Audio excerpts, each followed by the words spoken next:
नमस्कार, मैं हूं कार्तिकेय शर्मा और टीवी 9 भारतवर्ष में आपका स्वागत है।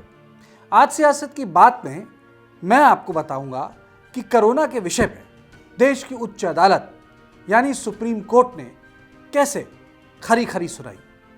5 अहम बातें सुप्रीम कोर्ट ने बोली।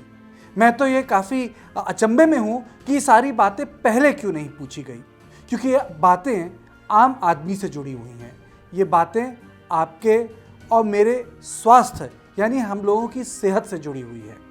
पहली चीज़ अदालत ने पूछी, भाई जब ये कोविन एप्लीकेशन है जिसका इस्तेमाल करना ज़रूरी है वैक्सीनेशन के लिए, तो आप उन लोगों के लिए क्या कर रहे हैं जो लोग पढ़ना लिखना नहीं जानते हैं, जो एप्लीकेशन का इस्तेमाल नहीं कर सकते हैं। ये बात ठीक है, हमारे देश में सोशल मीडिया काफ़ी फैल चुका है, स्मार्टफोन का इस्तेमाल सब लोग करते हैं, लेकिन ये ज़रूरी नहीं कि गांव देहात में हर आदमी पढ़ा लिखा हो। तो अगर वो कोविन का इस्तेमाल नहीं कर सकता है तो उसके लिए अलग सुविधाएं क्या उपलब्ध कराई जा रही हैं। ये बड़ी महत्वपूर्ण बात बोली अदालत ने।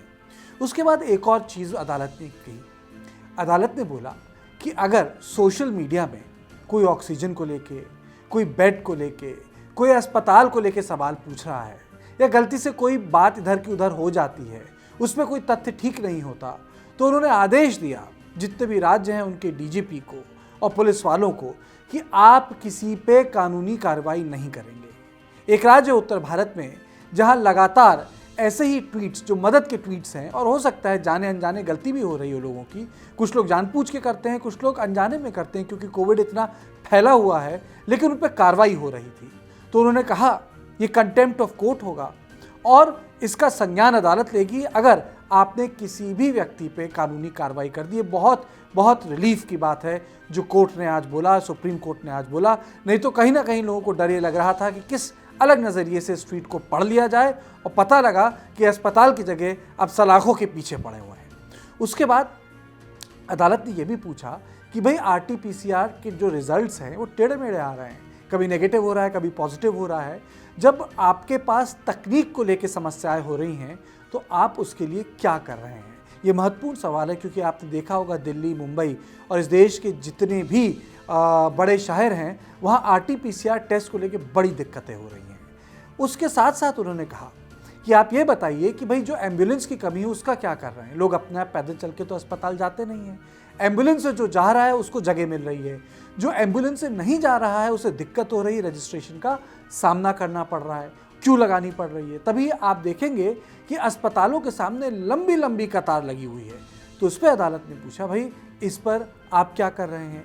फिर बात आई ऑक्सीजन पर लौट फिर कर, और उन्होंने कहा कि भाई केंद्र सरकार को इस बात का ध्यान रखना चाहिए कि दिल्ली में वाकई बाकी भारी किल्लत है ऑक्सीजन की।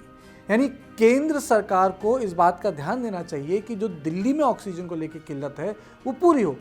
वो दूसरी बात है कि दिल्ली में कुछ राजनेता उस पर बैठ के राजनीतिक रोटियां सेक रहे हैं, पॉलिटिक्स हो रही है। अरविंद केजरीवाल कह रहे हैं कि भाई अभी हमारे पास वैक्सीन नहीं आई है तो आप कल परसों से जो यूनिवर्सल वैक्सीनेशन का प्रोग्राम शुरू होना है उसमें अभी आप कतार मत लगाइए, अगले 3 महीने तक कर देंगे। लेकिन चूंकि अदालत है वो एक ब्रॉड सवाल, जैसे हम अंग्रेजी में बोलते हैं, मोटा मोटी बात पूछ रहा था। उसके बाद अदालत ने ये भी जानने की कोशिश की कि जो बाकी सारी चीज़ें हैं, किस तरीके से आप लोगों तक सुविधा मुहैया करा रहे हैं, इंफ्रास्ट्रक्चर की जो बात है उस पर तमाम सवाल जवाब किए। मुझे लगता है कि एक अच्छी पहल है। वो अच्छी पहल इसलिए है कि कहीं ना कहीं जब हम पावर की बात करते हैं तो एक उस पर अंकुश होना चाहिए, और ये हेल्थ इमरजेंसी है जिससे हिंदुस्तान डील कर रहा है। कहीं ना कहीं उसे निपटने के लिए ना केवल एक पॉलिटिकल कंसेंसस की ज़रूरत है, लेकिन प्रशासनिक एफिशिएंसी की भी बहुत ज़्यादा ज़रूरत है। और आखिर में ये बात कहनी ज़रूरी होगी कि अदालत ने बाकायदा सवाल पूछे कि ये वैक्सीनेशन इतनी महंगी क्यों है। बाकी अमीर देशों में तो वैक्सीनेशन सस्ती है, लेकिन हिंदुस्तान में इतनी महंगी क्यों है।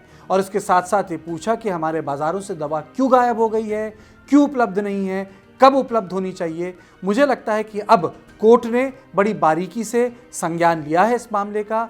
अब सारे के सारे मतभेद किनारे रख के सबको साथ मिलकर काम करना चाहिए, क्योंकि अगर कोरोना से लड़ना है तो हमको मिलकर लड़ना होगा। गलतियां सब तरफ से हुई हैं, लेकिन अब वक्त है गलतियों को किनारे रखकर जो सवाल पूछे हैं अदालत ने उसके बारे में सोचा जाए, मंथन किया जाए, और बाकायदा अगर उसके जवाब मिलते हैं अदालत को और वो तब्दील होते हैं प्रशासनिक जिसे कहते हैं स्तर पर, तो मुझे लगता है कि एक नई और अच्छी पहल होगी। तो सियासत की बात में बस इतना ही। देश और दुनिया की बाकी खबरों के लिए आप देखते रहिए TV9 भारतवर्ष।